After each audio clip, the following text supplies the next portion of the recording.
Hello guys, part first में जो cover किया बमन का सम्यक अयोग और अतियोग लक्षण के विषय में, और अब इस लेक्चर्स पार्ट 2 में हम कवर करेंगे विरेचन एवं बस्ती के सम्यक अयोग और अतियोग के लक्षण के विषय में।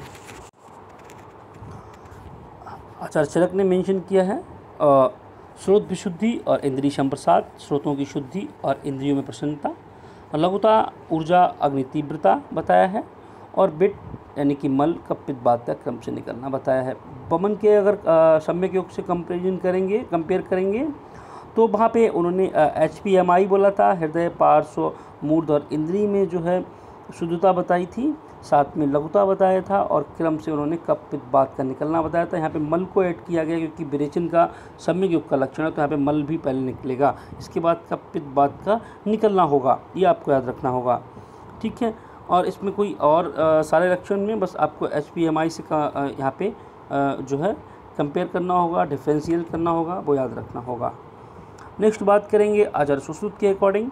तो आचार्य सुश्रुत ने कफ युक्त पित्त का और मल का निकलना बताया है। कफ युक्त पित्त एवं मल, कफ युक्त पित्त एवं मल, यहाँ पर वहाँ पे भी कफ युक्त पित्त निकाला था, यहाँ पे भी कफ युक्त पित्त और साथ में मल को बताया है आचार्य सुश्रुत ने। और नाभ्याम लघुता और मन प्रसन्न, ठीक है। तो क्या है नाभ्याम लघुता, आपको याद रखना है, क्योंकि नाभ्याम लघुता जो लक्षण है वो है विरेचन के सम्यक योग का लक्षण अकॉर्डिंग टू आचार्य सुश्रुत। और वायु अनुलोमन भाव, वायु में अनुलोमन भाव होना, ठीक है, वायु का अनुलोम होना, ठीक है, ये है लक्षण। विरेचन के अयोग के लक्षण के बारे में बात करेंगे अकॉर्डिंग टू आचार्य चरक। तो इन्होंने बताया है कफ पित्त वायु का प्रकोप हो गया, क्योंकि देखिए ये ऑब्वियस सी बात है, दोष नहीं निकलेगा, अगर अयोग रहेगा प्रोसेस का तो फिर वहाँ पे क्या होगा, प्रकोप हो जाएगा दोषों का, ठीक है। और अग्नि भी मंद हो जाएगी, अग्निमांद और गुरुता और अरुचि, ये सेम लक्षण सुश्रुत ने भी बताए हैं, लेकिन जो डिफरेंट लक्षण बताए हैं वो ये प्रतिशय, तंद्रा और छर्दी और वायु का प्रतिलोम होना।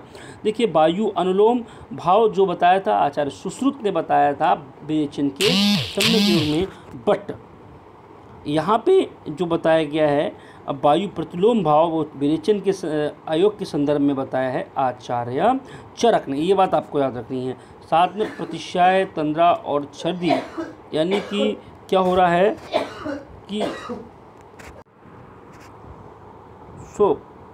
प्रतिशय, तंद्रा और छर्दी, इन वर्ड को आपको याद रखना है, यानी कि कोल्ड होता है, तंद्रा होती है और छर्दी होती है।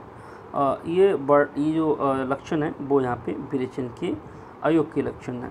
देखिए अगर विरेचन बमन के अयोग की बात करेंगे तो स्फोटक, कोटकंडू, उन लक्षणों को याद रखना है आपको चरक के अकॉर्डिंग, लेकिन विरेचन के लिए प्रतिशय, तंद्रा और छर्दी को याद रखना है, ठीक है ना। तो क्या प्रतिशय से प्रा मीन्स प्रतिशय, ता मीन्स तंद्रा और शय मीन्स छर्दी, ऐसे याद रखना है आपको। सुश्रुत के अकॉर्डिंग बात करेंगे आयोग में तो क्या होगा, क्योंकि पित्त दोष उन्होंने बताया है कि पित्त दोष बढ़ा हुआ है तो वहाँ पे परिदाह होगा। कब पित्त का प्रकोप ऑब्वियसली वहाँ से मानिए, बात की बात ही नहीं है।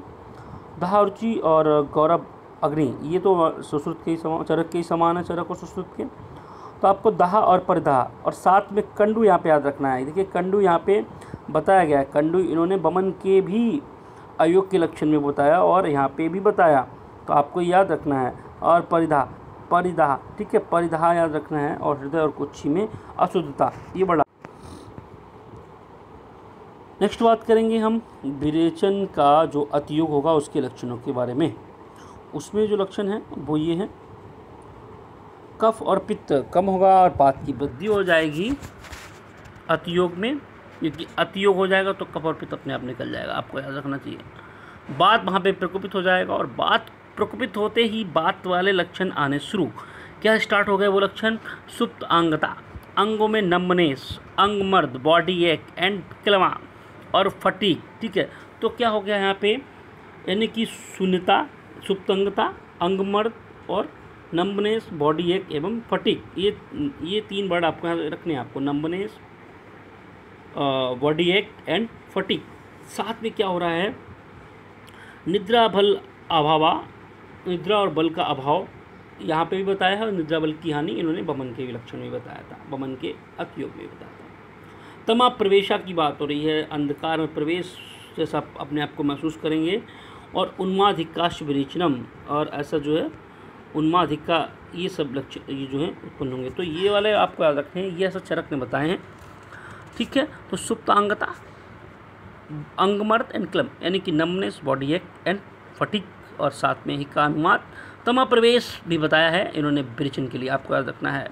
तो क्या होता है, एक स्टोरी समझ लेते हैं। कफ और पित्त कम हुआ, बात अधिक बढ़ गई, अंगों में शून्यता आ गई, अंग मर्द हुआ, पूरे बॉडी में दर्द हुआ, पेन हुआ, बॉडी एक हुआ, देन क्लम हो गया, वो चल रहे हैं ना चल रहे हैं, कुछ भी कर रहे हैं, बिना परिश्रम की थकान आ रही है उनको। उसके बाद निद्रा और बल का अभाव हो गया, फिर वो अंधकार में जब प्रवेश कर गया तो वो एकदम से डर गया और उसको उन्माद हो गया, और साथ में हिचकियाँ आने लगी, हिक्का हो गया। ये आपको याद रखना है, ऐसा कि चरक ने मेंशन किया है।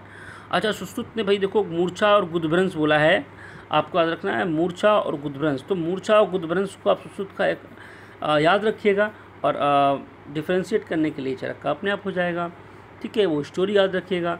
कफ का अतियोग हो जाएगा, इन्होंने कफ का अतियोग बोला है, वहाँ पे वायु का बताया है उन्होंने अधिक होना है, यहाँ पे कफ का अतियोग होता है, तो शूल उद्गम और शूल उद्गम होगा। तो सुश्रुत कहते हैं भी मूर्छा आ जाएगी और गुदभ्रंश हो जाएगा, शूल उद्गम हो जाएगा और कफ का अतियोग हो जाएगा, इस प्रकार से इन्होंने बताया है। बात करेंगे हम बस्ती के। तो बस्ती में क्या है कि अधोभाग से सम्यक मल की प्राप्ति हो जाएगी, सद्योबाद की प्राप्ति होगी, सम्यक योग में आपको पता होना चाहिए।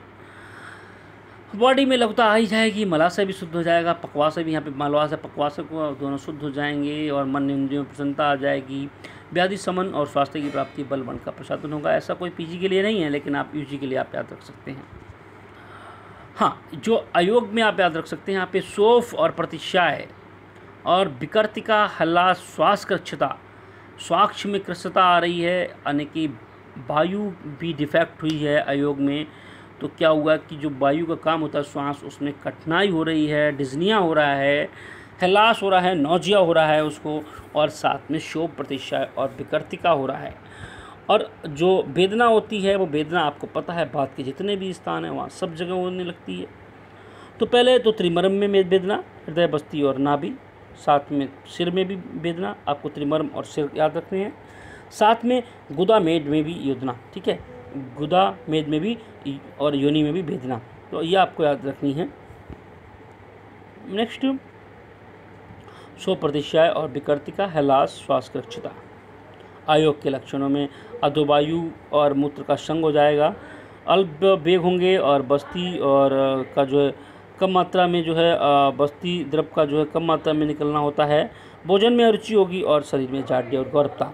बात करेंगे अतियोग के लक्षण में, तो बिल्कुल विरेचन के ही समान है जो शरक ने मेंशन किए थे, अंगसुप्ति, अंगमर्द, क्लमा और निद्रावल अभाव और तम प्रवेशा और उन्मादिका। सो ये लेक्चर आपका यहाँ पे कंप्लीट होता है। आपको पूरे लेक्चर को समझना है, और समझने से आपको पूरा क्लियर हो जाएगा। आई होप आपको अच्छा लगा होगा, और अच्छा लगा तो बन रही है यूं ही इजी मेंट आयुर्वेदा के साथ, और लाइक, शेयर एवं सब्सक्राइब करना ना भूलिएगा।